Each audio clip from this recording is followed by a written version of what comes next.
Hi friends, today's video session is about problems on trains.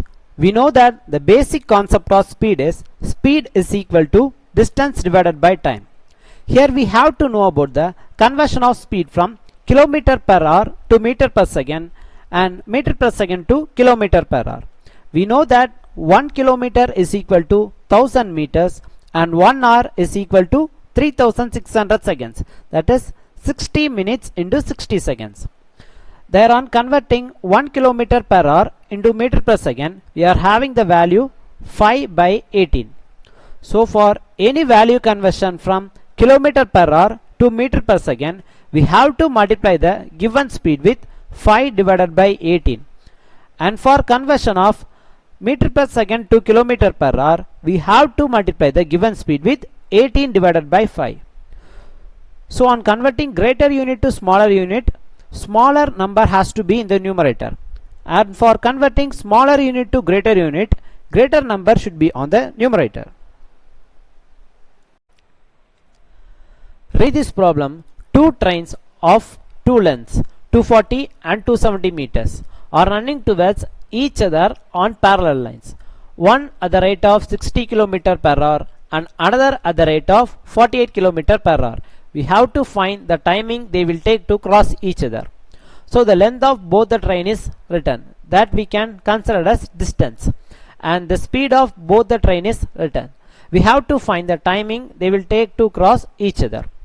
So from this we are calculating the relative speed as 60 plus 48, because they are running towards each other, that is they are coming from opposite direction and going to cross each other.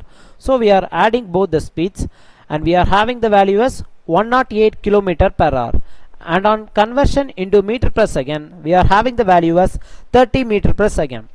We all know that speed is equal to distance divided by time, and so time is equal to distance divided by speed. Here we are calculating the train length as distance and speed as relative speed.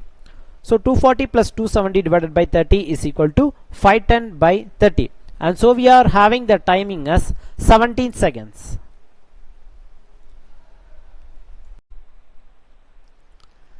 Here is our first problem.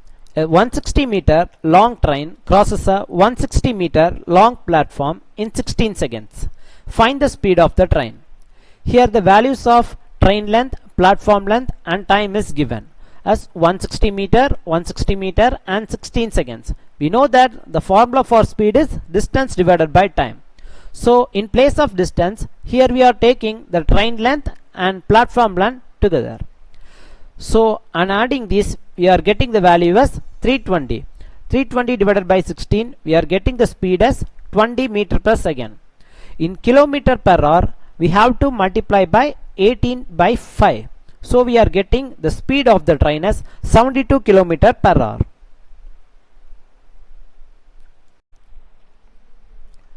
Our next problem is a train traveling with constant speed crosses a 90 meter platform in 12 seconds and a 120 meter long platform in 15 seconds.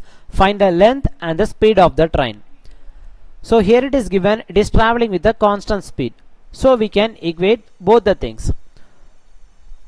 So the length of the platform B1 and B2 is written, and the timing is written as 12 seconds and 15 seconds. So here we are taking the train length as x. The train length plus platform length divided by the timing. Here also the same thing. So on further calculations, we are getting the value of x as 30 meter. Then we know speed of the train is equal to distance divided by timing. So on substituting this value in the first equation, we are getting the speed of the train as 10 meter per second. So on converting it into kilometer per second, we are multiplying by 18 by 5, and we are getting the speed of the train as 36 km per hour and length of the train as 30 meter. See this question. A 300 meter long train passed a man walking along the same direction at the rate of 3 km per hour in 33 seconds. Find the speed of the train in kilometer per hour. We may think on dividing distance by timing we get the speed of the train, but it can't be possible, because Here the 300-meter long train passed along a man walking at this speed in 33 seconds. So the relative timing is given and not the direct timing is given.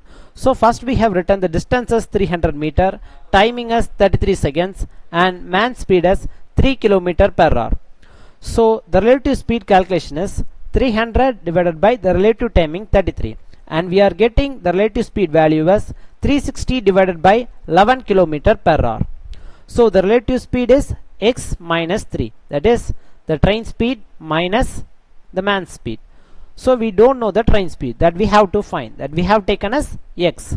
On equating this with 360 by 11, we are getting the value of x, that is the speed of train, as 35 by 11 kilometer per hour.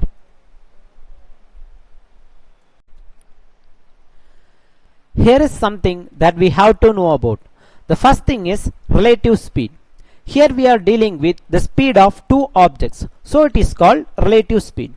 If two objects are moving from opposite directions towards each other, we have to add their speeds, x plus y. If two objects are moving in the same directions following each other, we have to subtract their speeds, x minus y. The next thing is train length.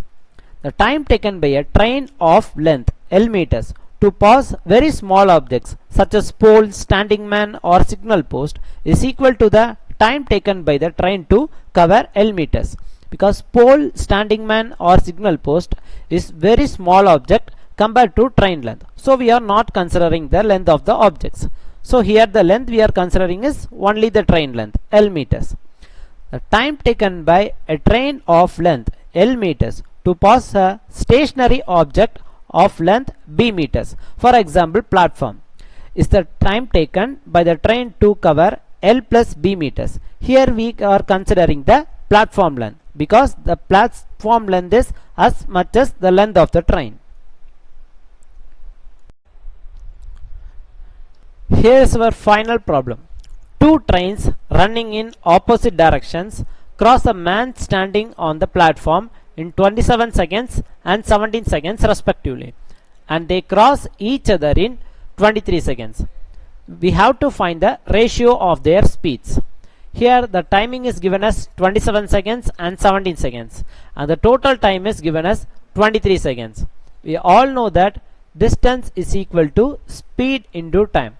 Let me take the speeds as x and y, because we need to find the ratio of their speeds. So we are taking the speeds as x and y, and from that the distance is equal to 27x and 17y. From this the relative speed is equal to x plus y, and the relative length is equal to 27x plus 17y. Now the timing is distance divided by time, and on further calculations we are getting x by y is equal to 3 by 2. If we are getting in this fraction form, we can easily convert into ratio form as x is to y is equal to 3 is to 2. With this I conclude this video. I hope you all understood well. Thank you.